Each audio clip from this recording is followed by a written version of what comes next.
What is the Holy Spirit? The Holy Spirit is not like they invite, as if they invite the power. It is not some lightning, it is not some smoke that is going to come from outside, nothing like that. The Holy Spirit is the inner conscious that is there within us, that God will keep in us. And the Holy Spirit is so, so good and comforting and kind, that the Holy Spirit will become that comforting element in ourself, to hold our heart very dearly from falling apart. So listen to me, see, look at God, talk to God. Such kind of tenderness will be given by the Holy Spirit, who holds us and who upholds us, and who will be enabling us to have our faith strong and constant in God. That is about the Holy Spirit. Holy Spirit is the inner conscious that God keeps in us, because our inner conscious is normally not so strong to overpower the thoughts that come in our mind. So we all have that inner conscious, so our gut instinct or our inner conscious is not going to exercise that control on our mind to hold our mind in place. Our mind and our thoughts and the worldliness in here will be dominating. But when that is replaced, that is why God says that I will replace stone heart with a flesh heart, with a new heart, and I will put my spirit within you.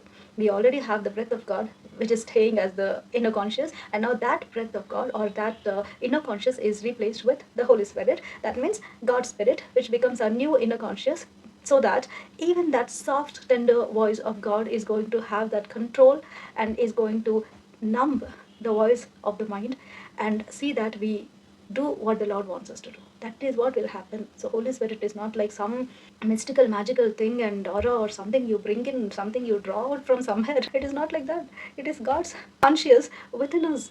That's all. That will help us, guide us, lead us in a way that we should be going. I pray to the Holy Spirit. Now, what is praying to the Holy Spirit? Pray to God. You talk to God. You pray to God. There is only one God that we have.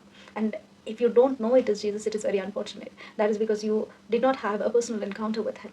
Have a personal connection with Him, so that you know that He is the wholesome God who came down as a man. And now, who is there in heaven? God Himself is there. How can God be there when He is down here as Jesus on earth? Well, because God is all powerful and He's almighty. He can exist in multiple places, playing multiple roles. That's the thing. Now, instead of understanding that, people have questions about who God is, who Jesus is. If Jesus is God, then why is Jesus living as a man? All these things. Everything we will get to understand when we connect ourselves with God.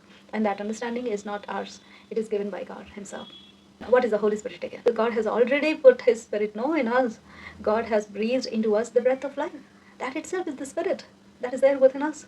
So that Spirit is going to be replaced with a powerful Holy Spirit, or more of God's Spirit, who can guide us, who can lead us to the one who made us. That is what we have to understand.